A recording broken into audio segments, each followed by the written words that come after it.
Assalamualaikum warahmatullahi wabarakatuh.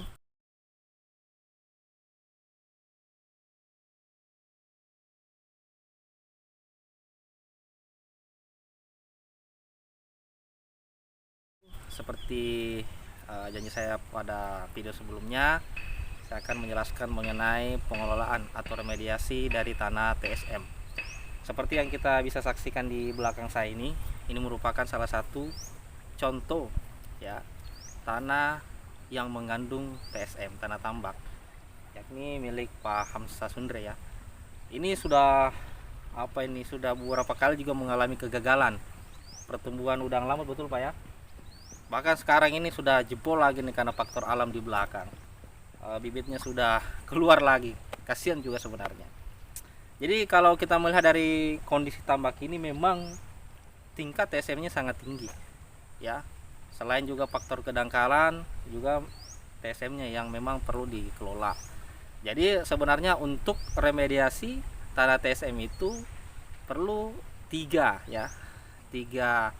perlakuan yang mungkin bisa menurunkan kadar zat besi yang ada di dalam tambak. Tanah-tanah TSM itu sebaiknya itu ya kita lakukan perombakan dengan cara mengeringkan terlebih dahulu.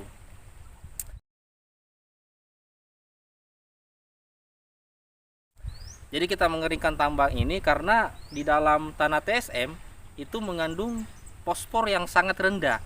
Kenapa? Karena diikat oleh zat besi dan aluminium yang tinggi yang berada di tambak. Hati-hati ketika kita merombak ini juga, jangan sampai toksik yang berada dari dasar tanah ini muncul permukaan ya, muncul ke tanah dasar permukaan, sehingga inilah yang menyebabkan pertumbuhan udang itu mengalami kegagalan. Bahkan banyak kasus terjadi tanah TSM ini ya itu mangkrak karena memang situasinya yang sangat kritis ya. Jadi salah satu langkah yang kita ambil adalah melakukan pengeringan terlebih dahulu. Jadi tanah yang mengandung TSM ini kita keringkan selama 1 minggu sampai muncul retak-retak tanahnya. Kemudian setelah 1 minggu ini kita masukkan lagi air ya, kita perendaman.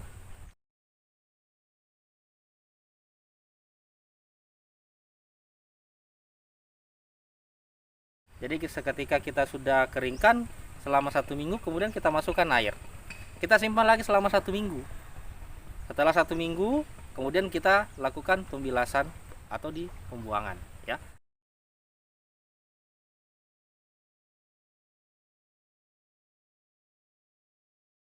Nah itu langkahnya dilakukan sampai 2-3 kali secara rutin. Jadi memang dasar kita adalah di persiapan dalam mengelola tambak itu.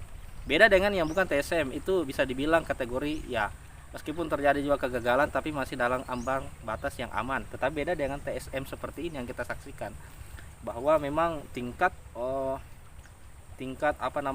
konsekuensi dalam budidaya itu sangat tinggi sehingga perlu ada pengelolaan khusus. Jadi perlu diingat tadi kita lakukan pengeringan, perendaman dan pembilasan agar bukan menghabiskan tetapi minimalisasi atau mengurangi ya kadar tanah TSM di dalam tambak TSM itu. Nah, biasa juga untuk lanjutan itu bisa kita berikan kapur. Kapur itu tujuannya adalah untuk menetralkan.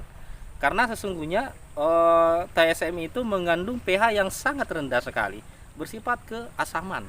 Sehingga perlu ditingkatkan dengan menggunakan kapur. Nah, kapur yang kita gunakan itu ya yang jelasnya kapur dolomit bisa, kapur bakar bisa, atau kapur tohor ya, bisa kita gunakan untuk penetrasan pH.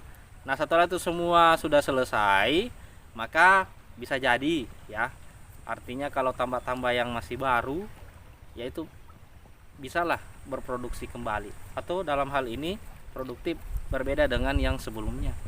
Nah kalaupun di dalam pengelolaan tersebut juga tidak memberikan istilahnya hasil yang memuaskan ya, mau tidak mau kita harus mengeluarkan biaya yang berlebih, yakni dengan melakukan sistem tambak ya menggunakan terpal.